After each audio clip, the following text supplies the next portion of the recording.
कक्षा 7 एनसीईआरटी गणित प्रश्नावली आपके 2.1 भिन्न एवं दशमलव। आज की क्लास में इस प्रश्नावली के सवाल करेंगे हम। इससे पहले वाली क्लास में हम लोगों ने इस प्रश्नावली का सामान्य परिचय यानी कि भूमिका को अच्छी तरीके से समझ लिया है। तो एक बार आप वो वाली क्लास जरूर देख लें, तो ये सवाल आपको बहुत ही आसान तरीके से समझ में आएंगे। देखो पहला सवाल, सबसे पहले लिखा है हल कीजिए। आपको ये जो भिन्न वाली संख्याएं दे रखी है उनको हल करना है, मतलब बाकी करनी है और जोड़ करना है। तो मैंने पहले बताया था आपको कि भिन्न वाली संख्या को कैसे जोड़ और बाकी करते हैं, ठीक है ना। सबसे पहले तो आपके पहला सवाल है आपके, देखो 2 - 3/5। एक संख्या जिसमें पूर्ण संख्या है और दूसरी संख्या आपके भिन्न है। एक तो पूर्ण संख्या है और दूसरी क्या है, भिन्न।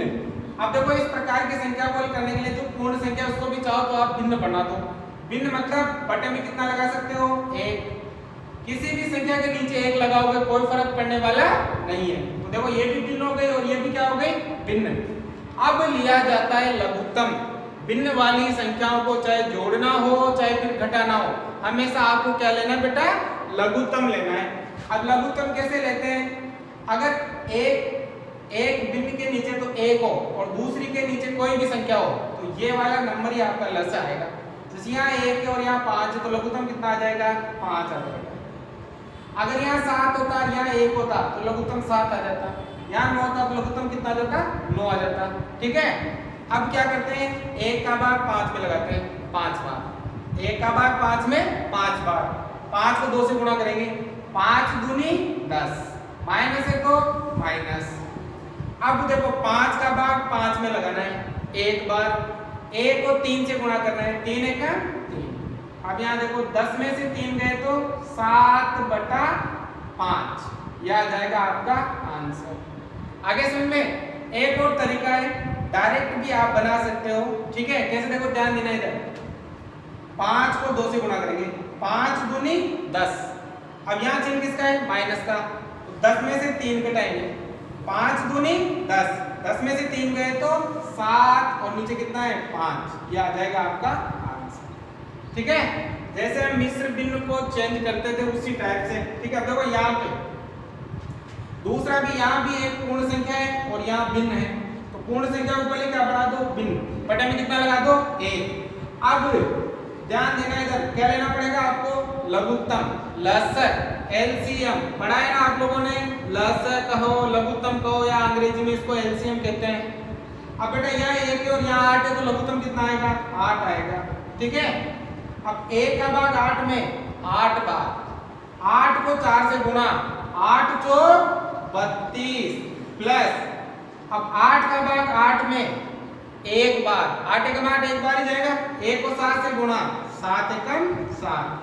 अब देखो 32 में 7 जोड़ेंगे, 32 और 7 कितना हो गया, 39/8। यह आ जाएगा आपका आंसर। डायरेक्ट भी बना सकते हो जैसे मैंने यहाँ बनाया इसकी तरह। कैसे, देखो यहाँ पर 8 चौक 8 को 4 से गुणा करेंगे, 8 चौक 32। यहाँ चिन्ह किसका है, प्लस का, तो जुड़ेगा। 32 में 7 जुड़ा तो 39/8। ये आ जाएगा इसका, ठीक है। अब देखो अगला तीसरा सवाल, 3/5 प्लस 2/7। ये संख्या भी भिन्न में है और ये संख्या भी भिन्न में है। दोनों संख्या किसमें है, भिन्न में। भिन्न में है तो आपको क्या लेना पड़ेगा, लसक लेना पड़ेगा। अब देखो लसक कैसे निकालेंगे, यहाँ पर 5 कौन सी संख्या है, अभाज्य। 7 भी कौन सी संख्या है, अभाज्य। जब अभाज्य संख्याओं का लसक लेते हैं तो दोनों को गुणा कर दिया जाता है। अभाज्य संख्या किसे कहते हैं, जिसमें केवल खुद का ही भाग जाए, खुद के अलावा दूसरी संख्या का भाग नहीं जाए। जैसे 5 है, 5 में केवल 5 का भाग जाता है। 7 है, 7 में केवल किसका, 7 का भाग जाता है। तो अभाज्य संख्या कौन कौन सी होती है, 2 होती है, ठीक है ना, 3 होती है, 5 होती है, 7 होती है, 11 होती है, 13 होती है, ठीक है ना। ये अभाज्य संख्याएं हैं। अब अभाज्य संख्या अगर लसक लेना हो तो अभाज्य संख्याओं को गुणा कर दो, ठीक है ना बेटा। 5 को किससे गुणा करेंगे, 7 से। 7 को 5 35। ये तभी करना है जब अभाज्य संख्या हो, ठीक है ना, बाकी में नहीं करना है। ये आ गया लसक। अब 5 का भाग लगाएंगे 7 में, 5 का भाग लगाएंगे 35 में, सॉरी 35 में लगाओ 5 का भाग, कितनी बार जाएगा, 7 बार। 5 से 7 है 33। 7 को 3 से गुणा करेंगे, ठीक है ना। तो लिख सकते हो चाहे तो 3 × 7, 5 का भाग दिया इसमें 7 बार, 7 को 3 से गुणा करेंगे प्लस, अब 7 का भाग लगाएंगे 35 में, ये जाएगा 5 बार, 7 × 5 = 35 और 2 को किससे गुणा करेंगे 5 से, ठीक है ना। अब देखो 7 × 3 = 21, 5 दूनी 10 बटा 35। अब 21 में 10 जोड़ा तो कितना हो गया 31 बटा 35, ये आ जाएगा इसका आंसर। आगे समझे। अब देखो अगला 4 नंबर, यहाँ पर है 9 बटा 11 और इसमें से माइनस करना है 4 बटा 15। ये भी भिन्न है और ये भी भिन्न है, तो क्या लेना पड़ेगा आपको एलसीएम लेना पड़ेगा, लसागु लेना पड़ेगा। अब लसागु में यहाँ पर भी देखो एक संख्या तो ये अभाज्य है और दूसरी संख्या भाज्य है, ये तो है अभाज्य और ये क्या है भाज्य। तो आप लसागु इस प्रकार भी बना सकते हो, जैसे यहाँ पर ये 11 और ये 15 ऐसे निकालते हैं लसागु। बताओ बेटा किसका भाग जा रहा है इसमें, मतलब इसमें दोनों में किसी समान संख्या का भाग नहीं जाता। 15 में किसका जाता है 3 का, जाता है 3 का, 3 का भाग दो तो 11 ऐसे रह जाएगा, 5 × 3 = 15, फिर 5 का जाएगा 11 ऐसे रह जाएगा, 5 × 1 = 5, एक बार 5 × 1 = 5। अब 11 का भाग 11 में, 11 × 1 = 11, ये एक है, ठीक है ना। तो इन सबको क्या कर देंगे हम गुणा कर देंगे, या आप डायरेक्टली देख लो ये भाज्य है और ये भाज्य है तो दोनों को गुणा कर दो आप, वही नंबर आएगा। देखो ये 5 से कितना हो गया 15 × 11, वही बात हो गई, ठीक है ना। तो देखो 15 × 1 = 15, हासिल का 1, 15 × 1 = 15 और 1 कितना हो गया 16। तो बताओ बेटा लसागु कितना आ गया, लसागु आ गया आपको कितना 165, ठीक है ना। अब 11 का भाग लगाओ 165 में, दोनों को गुणा किया है ना, तो 11 का भाग 165 में लगाएंगे तो कितनी बार जाएगा 15 बार जाएगा। 15 को किससे गुणा करेंगे 9 से, तो 9 × क्या हो जाएगा 15, माइनस है तो माइनस। अब 15 का भाग 165 में लगाओगे कितनी बार जाएगा 11 बार, ठीक है ना। 11 को किससे गुणा करेंगे 4 से। अब आगे देखो 9 को 15 से गुणा करो, 15 नाम का 135, 15 को 9 से गुणा करेंगे तो 135, माइनस 4 को 11 से गुणा करेंगे तो 11 × 4 = 44 बटा कितना आ गया 165, ठीक है ना। अब 135 में से घटाएंगे 144, केवल 135 में से क्या घटाओगे 44, देखो 5 में से 4 गया तो 1, 3 में से 4 नहीं घटाएंगे तो 13 में से 4 गए तो 9, ये आ जाएगा 91 बटा 165। अगर किसी संख्या का दोनों में भाग जाता है समान संख्या का, तो भाग देके संख्याओं को आप छोटी बना सकते हो, ठीक है ना। अब देखो 5 नंबर पे यहाँ पर 3 संख्याएं हैं और तीनों भिन्न में है, ठीक है ना। इनको क्या करना है आपको जोड़ना है। तो बेटा सबसे पहले क्या लेना पड़ेगा लसागु लेना पड़ेगा। अब देखो लसागु इधर निकालेंगे, किस किस का लसागु निकालोगे आप 10 का, 5 का और 2 का, हमेशा हर वाली संख्याओं का लसागु लेते हैं। अब देखो किसका भाग जा रहा है 2 का जा रहा है, यहाँ 2 का कितनी बार 5 बार, 2 का भाग 10 में 5 बार, 2 का भाग 5 में नहीं जाता, कैसे लिखो 2 का भाग 2 में 1 बार। अब किसका जा रहा है 5 का, 5 × 1 = 5, 5 × 1 = 5 और 1 का 1, इन दोनों को गुणा कर लो, 2 × 5 कितना होता है 10। तो बताओ बेटा इन तीनों का लसागु कितना आ गया 10 आ गया, समझ गए ना, ऐसे निकालेंगे लसागु। अब 10 का भाग 10 में 1 बार, 1 को 7 से गुणा, 7 × 1 = 7 प्लस 5 का भाग 10 में 5 दूनी 10 2 बार, 2 को 2 से गुणा 2 दूनी 4 प्लस, अब 2 का भाग 10 में 5 बार, 5 को 3 से गुणा 5 दिया 15, मैंने शॉर्ट में लिख दिया डायरेक्टली, ठीक है ना। आप लिख लेना वो वाली स्टेप। अब जोड़ लो सब, तो 7 और 4 11, 11 में 15 जोड़ेंगे तो 11 में 15 जोड़ेंगे तो जाएगा 26 बटा 10।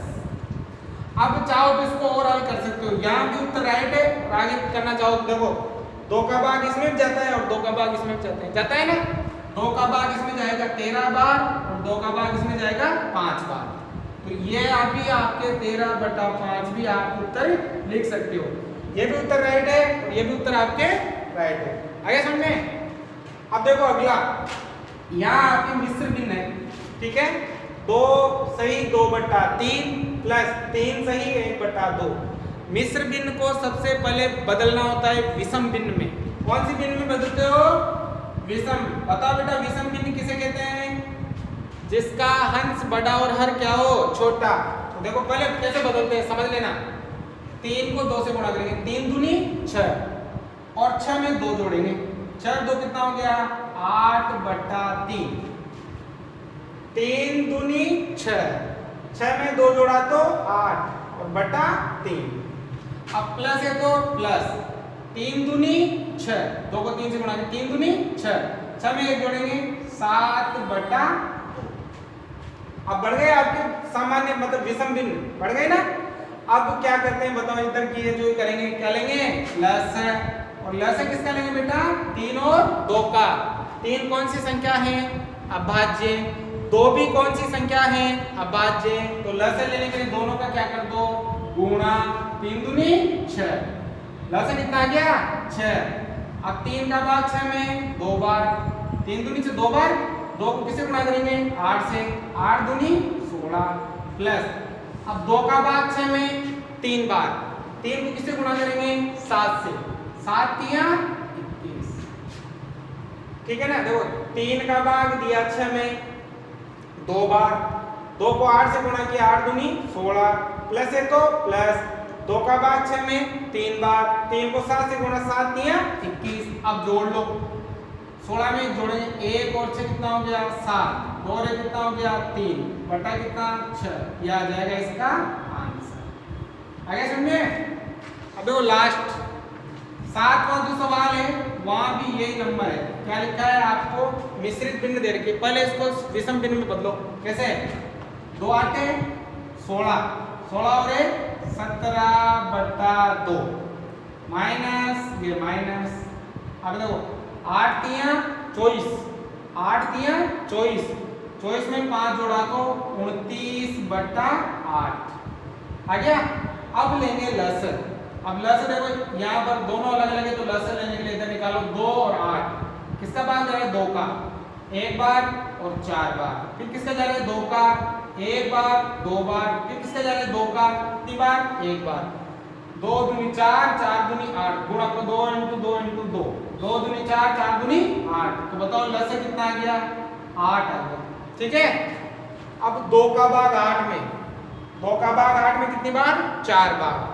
4 को से गुणा करेंगे 17 से, करो कितना होता है? 17 चौका 17, 17। देखो 2 का भाग दिया 8 में 4 बार, 4 को किससे गुणा करेंगे? 4 को गुणा करेंगे 17 से, 17 चौका कितना होता है? 68। ठीक है ना। माइनस अब 8 का भाग 8 में 1 बार, 1 को 29 से गुणा करेंगे तो 29 ही आएगा। अब बेटा क्या करोगे? 68 में से 29 घटा लो। 68 में से घटाना है 29, 8 में से 9 नहीं जाएगा, 1 उधार 18, 18 में से 9 गया तो 9, यहाँ 5 ले गया, 5 में से 2 गया तो 3। ठीक है। कितना आ गया? 39/8। ये आ जाएगा आपका। आगे समझ में सभी?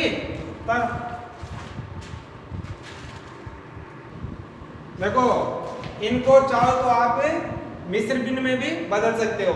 ये वाले उत्तर भी आपके राइट है और चाहो तो मिश्र भिन्न में देखो जैसे ये अच्छा ये वाला है मिश्र भिन्न में बदला। कैसे बदलते हैं? मैं कल सिखाया था आपको। 37 में भाग लगाएंगे 6 का, तो बताओ 6 गुना का 36, 6 बार जाएगा, शेष कितना बचेगा? 1। ठीक है ना। अब देखो कैसे भागफल कितना आया? 6, उसको लिखेंगे यहाँ पर। शेषफल कितना बचा? 1, उसको लिखेंगे यहाँ पर। और भाजक जिसका आपने भाग दिया वो 6, वो लिखेंगे यहाँ पर। तो ये उत्तर भी राइट है, ये उत्तर भी राइट है। इसको भी बदल सकते हो। जैसे 39 में किसका भाग लगाना है आपको? 8 का। बोलो 8 का पाड़ा, 8 चौक 32, 8 पंजो 40, ज्यादा हो जाएगा, 8 चौक 32, 4 बार। अब शेष कितना बचा? 39 में से 32 गए तो 7 बच गए। अब देखो इसको कैसे लिखना है? जो शेष बचा, जो जिसका आपने भाग दिया, मतलब जो भाग फैलाया, इसको तो लिखेंगे यहाँ पर 4। ठीक है। और जिसका आपने जो शेषफल बचा 7, उसको लिखेंगे यहाँ पर। और जिसका आपने भाग दिया उसको लिखेंगे यहाँ पर। ये भी उत्तर राइट है, ये भी उत्तर राइट है और ये भी राइट है। आप बदल सकते हो। ठीक है ना। दूसरा सवाल है निम्नलिखित को अवरोही क्रम में लिखो। अवरोही क्रम में लिखना है। अवरोही मतलब घटता हुआ क्रम, ठीक है ना, बड़े से छोटे की तरफ जाता है वो वाला क्रम। अब भिन्न वाली संख्याओं को अवरोही क्रम में लिखने के लिए सबसे पहले इनके जो हर हैं वो समान होने चाहिए। हर क्या होने चाहिए? समान। मतलब यहाँ 9 है तो यहाँ भी 9, यहाँ भी 9, यहाँ 21 है तो ये पूरे 21 होने चाहिए, समान होना चाहिए। मतलब हर समान नहीं है तो पहले हम क्या करेंगे? हर को समान करेंगे। हर को समान करने के लिए इन तीनों का हम एलसीएम लेंगे। मतलब हर कौन कौन सा? 9, 3, 21 का क्या लेंगे बेटा? लस लेने पर लस लेंगे। तो लस कैसे निकालते हैं बताया मैंने। किस किस का निकालना है? 9 का, 3 का, 21 का, ठीक है। सब में किसका भाग दे रहा है? 3 का। 3 तिया 9, 3 एकम 3 और 3 साता 21। फिर किसका जा रहा है? 3 का एक बार, यहाँ 1 और 7 ऐसा कैसा है। अब किसका जाएगा? 7 का 1, 1 7 एकम 7। अब तीनों गुणा कर लो। 3 तिया 9, 9 7 63, 9 7 कितना आया? 9 3 21 का एलसीएम कितना आया बेटा? 3 तिया 9, 9 7 63 है। इसका मतलब हमें क्या करना है? यहाँ भी 63 लाना है, यहाँ भी 63 लाना है और यहाँ भी 63 लाना है। तो कैसे लाएंगे? देखो 2/9। अब बताओ इसको हम किससे गुणा करें कि यहाँ पर 63 आ जाए नीचे। तो 9 का भाग ले लो 63 में, 9 7 63। हम 7 से ऊपर और 7 से नीचे गुणा कर दो। तो बताओ कितना आ गया आपके? 7 दूनी 14, 9 7 63, ठीक है ना। अब दूसरा नंबर लो 2/3। अब इसको किससे गुणा करो कि नीचे कितना आ जाए? 63 आ जाए। तो 3 का भाग लगा लो 63 में, आपको ऑटोमेटिक पता चल जाएगा। 3 दूनी 6, 3 एकम 3, ठीक है ना। तो कितनी बार गया? 21 बार। मतलब 21 से ऊपर गुणा करेंगे और 21 से नीचे गुणा करेंगे। 21 को 2 से गुणा करो, 21 दूनी 42 बटा 21 दिया 63 आ गया। अब वो आपके 8/21। अब इसको किससे गुणा करोगे? 21 का भाग दे लो 63 में। 21 का भाग 63 में कितनी बार जाएगा? 3 बार। तो 3 ऊपर और 3 नीचे गुणा करेंगे। देखो 8 तिया 24 बटा 21 तिया 63, ठीक है। तो ये सभी नंबर क्या हो गए? आपके समान हो गए। अब आपको कौन से क्रम में लिखना है? आपको लिखना है अवरोही क्रम। अवरोही क्रम मतलब सबसे बड़ा नंबर पहले आएगा। अब देखो नीचे वाला नंबर तो तीनों में सेम है, ऊपर वाले नंबर देखो सबसे बड़ा कौन है? 14, 42 और 24 में कौन बड़ा है? 42। तो सबसे पहले आएगा 42 बटा 63। ये बड़ा है किससे? 42 से छोटा कौन है? 24, 24 बटा 63। फिर इससे छोटा कौन है? 14 बटा 63। तो ये हो जाएगा आपके कौन सा क्रम? अवरोही क्रम। आप देखो चाहे तो आप शॉर्ट कर सकते हो। 42 बटा 23 किससे आया था? 2/3 से आया था ना। अब दूसरा 24 बटा 63 किससे आया था? 8/21 से, ठीक है। और 14 बटा 63 किससे आया था? 2/9 से। ये आ जाएगा आगे समझ में। ये सबसे बड़ी संख्या, फिर उससे छोटी, फिर उससे छोटी और फिर ऐसे, ठीक है ना। अब देखो ये अगला वाला, यहाँ भी आपको अवरोही क्रम में लिखना है। हर को क्या करना पड़ेगा? समान करना पड़ेगा। समान करने के लिए जो हर वाले नंबर है उनका लसागु लेंगे। हर वाले नंबर कौन कौन से हैं? हर कौन कौन कितना? 5, 7, 10 का क्या लेंगे? लसागु लेंगे। निकालो लसागु इसी प्रकार जैसा मैंने सिखाया आपको भी, ठीक है ना बेटा। लसागु निकालो किसका? 5 का, 7 का, 10 का। बताओ किसका भाग जा रहा है? 5 का जा रहा है। देखो यहाँ 5 एकम 5, 7 में इधर ऐसे लिखो 5 दूनी 10, ठीक है। अब किसका? 7 का दे लो। 1 ऐसा है, 7 एकम 7, 2 ऐसा है। अब 2 का 1 ऐसा, 1 ऐसा, 2 एकम 2। अब इनको गुणा कर लो। 7 तो 5 35, 35 दूनी 70। या ऐसे कर लो 5 दूनी 10, 10 को 7 से करेंगे तो 70। तो बताओ इन तीनों का लसागु कितना आया? 70। यहाँ भी 70 बनाना है, यहाँ भी बनाना है और यहाँ भी बनाना है। तो देखो सबसे पहले 1/5 को किससे गुणा करोगे कि 70 बन जाए? तो क्या करो, 5 का भाग दे लो 70 में।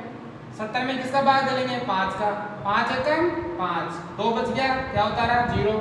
4 पंजो 20, 14। किसे गुणा करेंगे? 14 से ऊपर भी गुणा और 14 से नीचे भी गुणा। तो देखो 14 एकम 14, 14 को 5 से गुणा करो, 14 5 70 आ गया। अब 3/7 इंटू नीचे कितना बनाना है? 70। तो 7 का भाग दे लो 70 में। 7 का भाग 70 में कितनी बार जाएगा? 10 बार। तो 10 से ऊपर गुणा और 10 से नीचे गुणा। कितना हो गया? 10 को 3 से गुणा करेंगे तो 30, 7 को 10 से गुणा करेंगे तो 70। ठीक है। अगला नंबर 7/10। अब 10 को किससे गुणा करेंगे कि नीचे कितना बन जाए? 70 बन जाए। 10 का भाग ले लो 70 में, कितने बार जाएगा? 7 बार। तो 7 से ऊपर और 7 से नीचे, 7 49 और 7 को 10 से करेंगे तो 70। देखो सबके नीचे कितना आ गया? आपके आ गया ना, एक समान संख्या 70 आ गया। अब आपको लिखना है कौन सा? अवरोही क्रम। कौन सा क्रम लिखना है बेटा? अवरोही। अब नीचे वाला तो नंबर समान है, अब ऊपर वाला देखो अंश, मतलब सबसे बड़ा आएगा पहले, बड़े से छोटे सबसे बड़ा कौन है? 49। तो आएगा 49/70, ये बड़ा है। अब 49 के बाद 30/70 से, फिर इसके बाद किससे? 14/70 से। अब ये लिखो और बताओ, लिखो शॉर्ट में, मतलब 49/70 किससे प्राप्त हुआ था? 7/10 से। 30/70 किससे प्राप्त हुआ था? 3/7 से। और 14/70 किससे प्राप्त हुआ था? 1/5 से। ये आ जाएगा आपका आंसर। आगे समझ में? तो इस प्रकार से आपको ये बनाना है। अब देखो तीसरा सवाल क्या लिखा है? एक जादुई वर्ग में प्रत्येक पंक्ति ये पंक्ति है, इस तरफ जाओगे तो क्या होगी आपकी पंक्ति? प्रत्येक स्तंभ मतलब ठीक है ना, खड़ा खंबा, ऐसे ये स्तंभ है, ठीक है। और एवं प्रत्येक विकर्ण मतलब ये यहाँ से यहाँ तक और यहाँ से यहाँ तक, ये विकर्ण है, संख्याओं का योग समान है। क्या यह एक जादुई वर्ग है? मतलब ऐसे जोड़ोगे तो योग समान आएगा, ऐसे जोड़ोगे तो भी योग समान आएगा, और ऐसे जोड़ोगे तो भी क्या आएगा? योग समान आएगा। अगर सभी तरफ का योग समान आया तो यह एक जादुई वर्ग होगा, अगर नहीं आया तो यह एक जादुई वर्ग नहीं होगा। तो देखो सबसे पहले पंक्ति का करते हैं, पंक्तियों का योग। पंक्ति मतलब ऐसे, ये पहली पंक्ति, ये दूसरी और ये तीसरी पंक्ति, ठीक है ना। तो पहली पंक्ति देखो, ये फर्स्ट, ठीक है ना, ये सेकंड और ये थर्ड। फर्स्ट पंक्ति का योग। अब देखो बेटा, फर्स्ट पंक्ति ये वाली, सबको जोड़ो। 4/11 में प्लस करेंगे 9/11 प्लस करेंगे 2/11। अब देखो, जब हम दिन वाली संख्याओं को जोड़ते हैं या बाकी करते हैं तो हमेशा क्या लेना पड़ता है आपको? लघुत्तम। क्या लेना पड़ेगा? लघुत्तम। और लघुत्तम देखो 11 11 11 हर वाली संख्याओं का लेते हैं। अगर हर वाली संख्या समान है, तीनों 11 है, तो लघुत्तम कितना आएगा? 11 ही आएगा, ठीक है। और नीचे अगर तीनों समान है तो ऊपर आपको ऐसा कैसा लिख देना है? 11 4 + 9 + 2। समझ में आएगी बात? नीचे वाले नंबर समान है तो ल से 11 आएगा, और ऊपर वाले नंबर ऐसे कैसे आ जाएंगे? जोड़ लो, 4 और 9 13, 13 और 2 15/11। पहली जो पंक्ति है उसका उत्तर आया 15/11। अब दूसरी पंक्ति, सेकंड पंक्ति का योग करेंगे। अब दूसरी पंक्ति ये वाली, 3/11 + 5/11 + 7/11। क्या लेना पड़ेगा? लस। तीनों समान है, 11 ही है, तो लस कितना आ जाएगा? 11। अब नीचे तीनों समान है तो ऊपर वाले भी सेम आएंगे, मतलब 3 + 5 + 7 जोड़ लेंगे। 3 और 5 8, 8 और 7 15/11 आ गया। अब तीसरी थर्ड पंक्ति का योग, तीसरी पंक्ति का योग करना है। तीसरी पंक्ति ये वाली, 8/11 1/11 और 6/11 क्या लेना पड़ेगा? प्लस है क्या आएगा? 11, नीचे तीनों सेम, ऊपर भी तीनों सेम, ठीक है ना? जोड़ लो, 8 और 1 9, 9 और 6 15/11, यानी कि तीनों पंक्तियों का योग कितना आया? 15/11। अब कर लो स्तंभों का योग, क्या लिखेंगे? स्तंभों का योग, स्तंभों का योग करेंगे। अब बेटा स्तंभ, ये पहला स्तंभ, ये दूसरा स्तंभ और ये तीसरा स्तंभ, ठीक है ना? फर्स्ट स्तंभ का योग, पहला जो स्तंभ है उसका योग करेंगे, ठीक है ना? पहला स्तंभ ये वाला, कैसे, ठीक है ना? 4/11, इसमें क्या जुड़ेगा? 3/11, इसमें क्या जुड़ेगा? 8/11, क्या लेंगे? प्लस है 11 आएगा, सेम है ना नीचे, प्लस आ गया 11, नीचे तीनों सेम, ऊपर भी तीनों सेम, मतलब 4 + 3 + 8। अब जोड़ो, 4 और 3 7, 7 और 8 कितना हो गया? 7 और 8 हो गया आपके 15/11, ठीक है? अब दूसरा स्तंभ, सेकंड स्तंभ का योग, दूसरा स्तंभ देखो ये वाला, 9/11 प्लस 5/11 प्लस 1/11, क्या लेंगे? प्लस है, कितना आएगा? 11, नीचे तीनों सेम, ऊपर भी तीनों सेम, 9 + 5 + 1, 9 और 5 14, 9 और 5 14, ये कितना हो गया? 15/11। अब वही थर्ड स्तंभ का योग, तीसरा जो स्तंभ है ये वाला, 2/11 प्लस 7/11 प्लस 6/11, क्या लेना पड़ेगा? प्लस, कितना आएगा? 11 आएगा, ठीक है? नीचे तीनों सेम, ऊपर भी तीनों सेम, 2 + 7 + 6, 2 + 7 + 6, जोड़ो, 2 और 7 9, 9 और 6 15/11। तो देखो स्तंभों का योग भी कितना आ रहा है? 15/11। अब विकर्ण, विकर्ण मतलब ये वाला और ये वाला, जानते हो विकर्ण क्या होता है, ठीक है ना? अब निकालेंगे, क्या निकालेंगे? विकर्णों का योग, ठीक है? जैसे ये फर्स्ट विकर्ण हो जाएगा और ये हो जाएगा आपके सेकंड, ठीक है ना? इधर लिखो, इधर लिखो, कोई दिक्कत नहीं, ये फर्स्ट विकर्ण और ये सेकंड विकर्ण, ठीक है? तो देखो फर्स्ट विकर्ण का योग करेंगे, पहला विकर्ण ये वाला, कितना बेटा? 4/11 प्लस ये, ठीक है ना? 5/11 प्लस 6/11, वैसे लेंगे, वही 11 आएगा, नीचे तीनों सेम, ऊपर भी तीनों, 4 + 5 + 6, 11 का तो 11, 4 5 9, 9 से कितना हो गया? 15/11। तो पहला विकर्ण भी 15/11। अब ले दूसरा विकर्ण, ठीक है ना? दूसरे विकर्ण का योग, ऐसे बार बार प्रैक्टिस करोगे ना तो आपकी मैथ बहुत अच्छी हो जाएगी, पर प्रैक्टिस करना है बार बार। अब ये वाला देखो, ये वाला विकर्ण है, तो कितना है? 2/11 प्लस ये वाला 5/11 प्लस 2/11, 5/11 और 8/11, क्या लेंगे? प्लस, कितना आएगा? 11, नीचे तीनों सेम, ऊपर भी तीनों सेम, 2 + 5 + 8, जोड़ लो बेटा, 2 और 5 7, 7 और 8 15/11। देखो सभी पंक्तियां भी 15/11, सभी स्तंभ भी 15/11, सभी विकर्ण भी 15/11, सभी समान आ रहा है। तो अतः लिख सकते हो आप, क्या लिखोगे? अतः यह एक क्या है? जादुई वर्ग है। आगे समझे? इस प्रकार से बनाना है, उतारो।